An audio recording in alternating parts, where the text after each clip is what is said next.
Hello বন্ধুরা, তো অনেক দিন পর আবার তোমাদের সাথে একটা ছোট্ট ভিডিও শেয়ার করলাম। তো আজকে ছিল মঙ্গলবার, তাই তো সকাল সকাল ঘুম থেকে উঠে মন্দিরে ঢুকে গোপু সোনাকে সুন্দর করে স্নান করিয়ে জামা পরিয়ে দিয়েছি। আর গোপু সোনাকে খেতে মা দিয়েছি। আমরা চটপট মন্দিরে চলে আসলাম, মানে বজরংবলীকে পুজো দিতে চলে এসেছি আমি আর দিদিভাই মিলে। তোমরা যারা যারা বজরংবলীর পুজো করো তারা অবশ্যই জানো 2025টা বজরংবলীর জন্য খুবই ভালো, খুবই শুভ।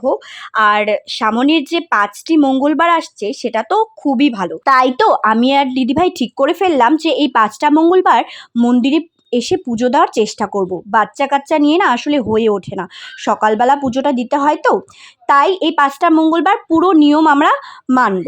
তাই এই যে সব ঠাকুরই মোটামুটি দর্শন করে নিলাম। সত্যি কথা বলতে বন্ধুরা, এই মঙ্গল মানে সকালে যদি তুমি মন্দিরে গিয়ে পুজো দাও, সত্যি মনটা খুবই ভালো হয়ে যায়। তো এই যে পুজো দিয়ে এসে খাওয়া দাওয়া শেষ করে এই যে মনাকে খেলতে বসিয়ে দিয়েছি। ও সুন্দরভাবে খেলছে, ওরও স্নান কমপ্লিট। আর আমি দেখছি রিল্যাক্সে টিভি, মানে একটা মুভি দেখছিলাম। তো মুভি দেখতে বেশ ভালোই লাগে, কিন্তু একটু শান্ত পরিবেশ লাগে, যেটা আমার সম্ভব হয় না। তো আজকের ভিডিওটা এভাবেই শেষ করলাম। তোমাদের ভিডিওটা ভালো লাগে অবশ্যই লাইক করো। টাটা।